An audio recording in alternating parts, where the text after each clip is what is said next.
Let's go ahead and listen in now. I believe we're going to be hearing from the First Lady in just a moment. Let's listen in. I obviously have to thank my wife, Michelle Obama, who spent much of her life focused on service. Michelle Obama wants kids to get out their house and move instead of just sitting there on the couch. She's definitely one of my favorite First Ladies. Probably first or second out of three.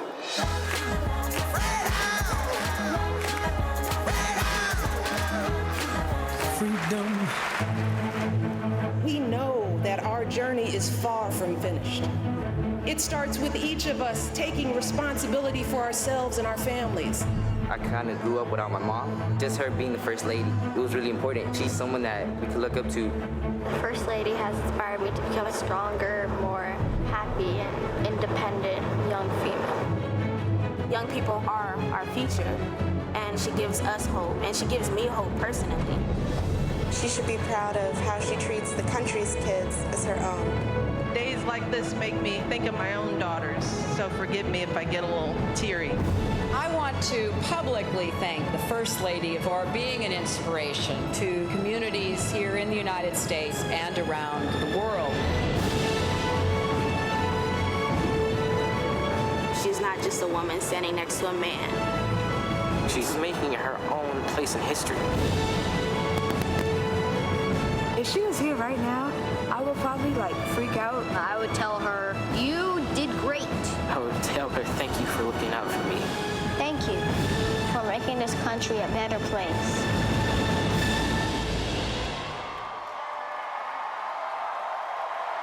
Ladies and gentlemen, please welcome First Lady Michelle Obama.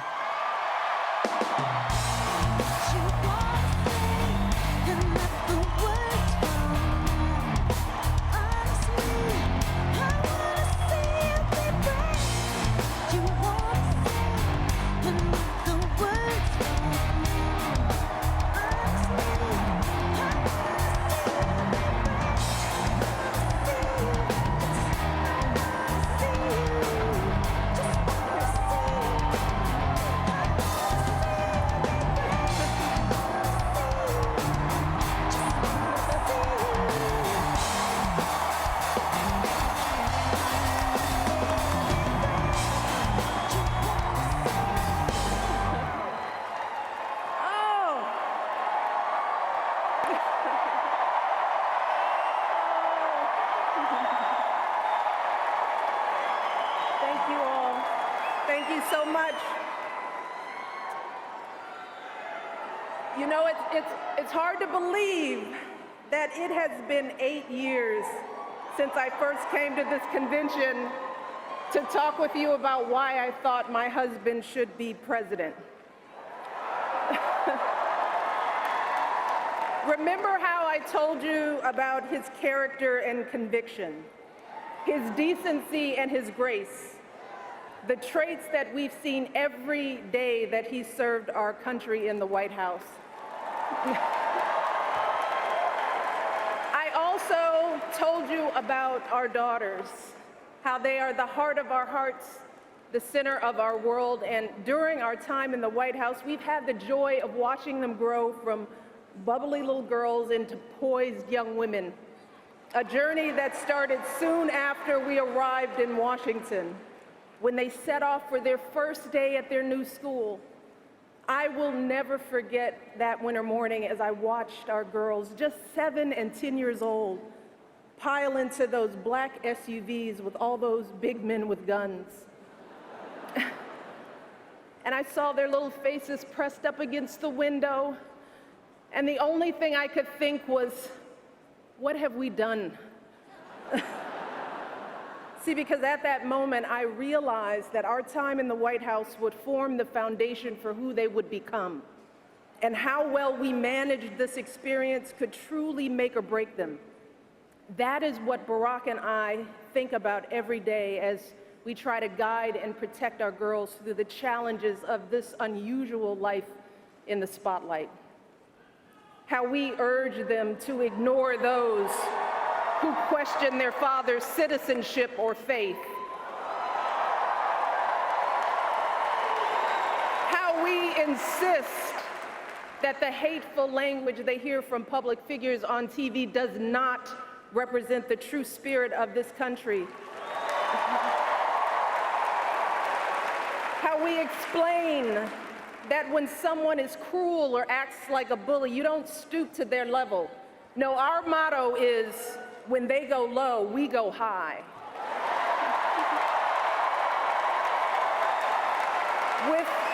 With every word we utter, with every action we take, we know our kids are watching us. We as parents are their most important role models. And let me tell you, Barack and I take that same approach to our jobs as President and First Lady, because we know that our words and actions matter, not just to our girls, but to children across this country. Kids who tell us, I saw you on TV, I wrote a report on you for school. Kids like the little black boy who looked up at my husband, his eyes wide with hope, and he wondered, is my hair like yours? And make no mistake about it, this November when we go to the polls, that is what we're deciding. Not Democrat or Republican, not left or right. No, in this election and every election is about who will have the power to shape our children for the next 4 or 8 years of their lives.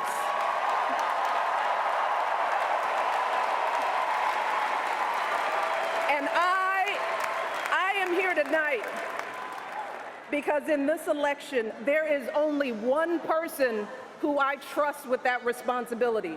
Only one person who I believe is truly qualified to be President of the United States, and that is our friend Hillary Clinton.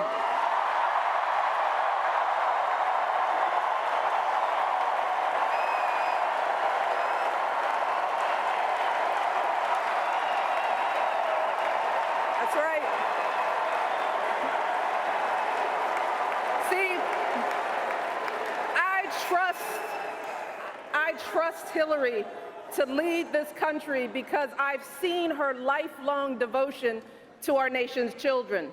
Not just her own daughter, who she has raised to perfection, but every child who needs a champion. Kids who take the long way to school to avoid the gangs. Kids who wonder how they'll ever afford college. Kids whose parents don't speak a word of English but dream of a better life. Kids who look to us to determine who and what they can be. You see, Hillary has spent decades doing the relentless, thankless work to actually make a difference in their lives.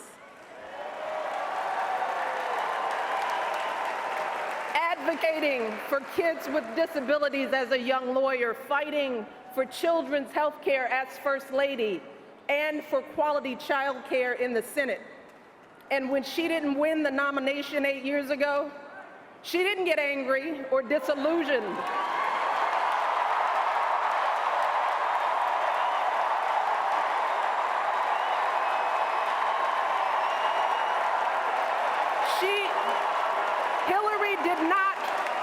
Hillary did not pack up and go home, because as a true public servant, Hillary knows that this is so much bigger than her own desires and disappointments. So she proudly stepped up to serve our country once again as Secretary of State, traveling the globe to keep our kids safe. And look, there were plenty of moments when Hillary could have decided that this work was too hard, that the price of public service was too high, that she was tired of being picked apart for how she looks or how she talks or even how she laughs. But here's the thing. What I admire most about Hillary is that she never buckles under pressure. She never takes the easy way out. And Hillary Clinton has never quit on anything in her life.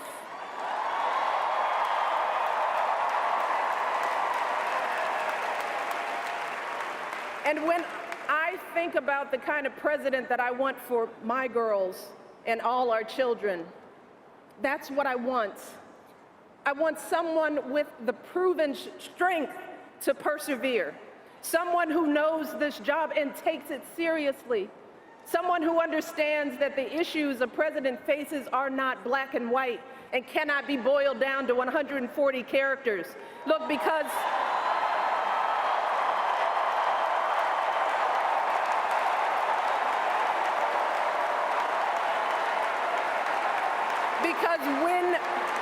when you have the nuclear codes at your fingertips and the military in your command, you can't make snap decisions. You can't have a thin skin or a tendency to lash out. You need to be steady and measured and well-informed.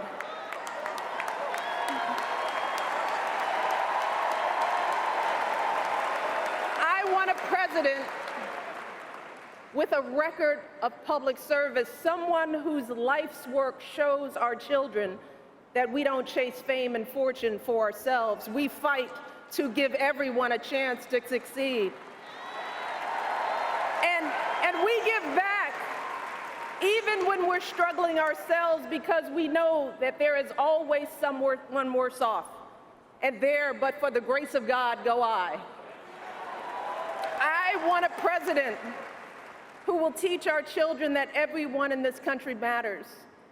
A president who truly believes in the vision that our founders put forth all those years ago, that we are all created equal, each a beloved part of the great American story. And when crisis hits, we don't turn against each other. No, we listen to each other. We lean on each other, because we are always stronger together.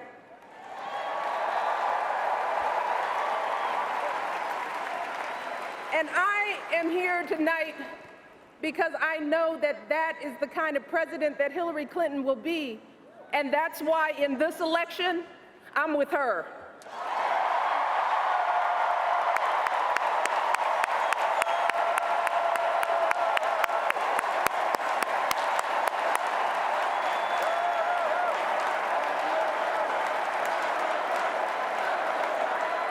You see, Hillary understands that the president is about one thing and one thing only. It's about leaving something better for our kids. That's how we've always moved this country forward, by all of us coming together on behalf of our children. Folks who volunteer to coach that team, to teach that Sunday school class, because they know it takes a village. Heroes of every color and creed who wear the uniform and risk their lives to keep passing down those blessings of liberty. Police officers and protesters in Dallas who all desperately want to keep our children safe. People who lined up in Orlando to donate blood because it could have been their son, their daughter in that club.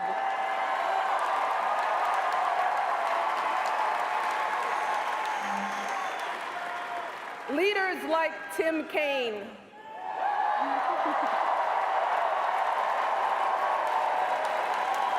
who show our kids what decency and devotion look like. Leaders like Hillary Clinton, who has the guts and the grace to keep coming back and putting those cracks in that highest and hardest glass ceiling until she finally breaks through, lifting all of us along with her.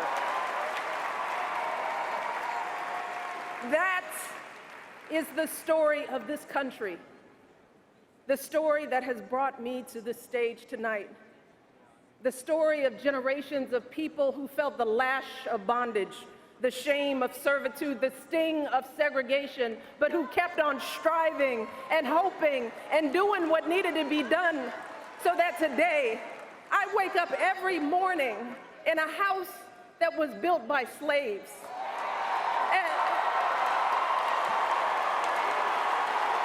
And I watch my daughters, two beautiful, intelligent black young women, playing with their dogs on the White House lawn.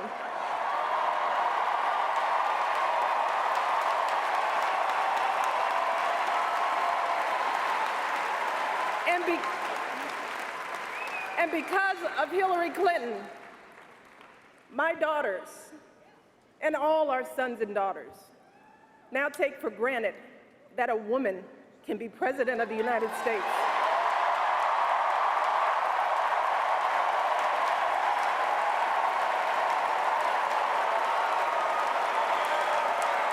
So look,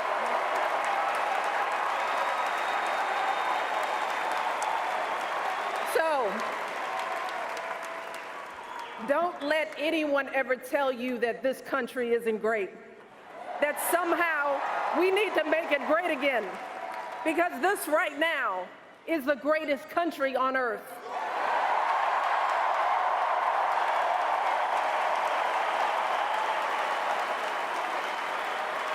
And as my daughters prepare to set out into the world, I want a leader who is worthy of that truth. A leader who is worthy of my girls' promise and all our kids' promise. A leader who will be guided every day by the love and hope and impossibly big dreams that we all have for our children. So in this election, we cannot sit back and hope that everything works out for the best. We cannot afford to be tired or frustrated or cynical. No, hear me. Between now and November, we need to do what we did 8 years ago and 4 years ago.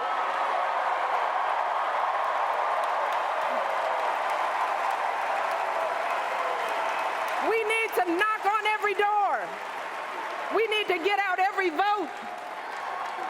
We need to pour every last ounce of our passion and our strength and our love for this country into electing Hillary Clinton as President of the United States of America. So let's get to work.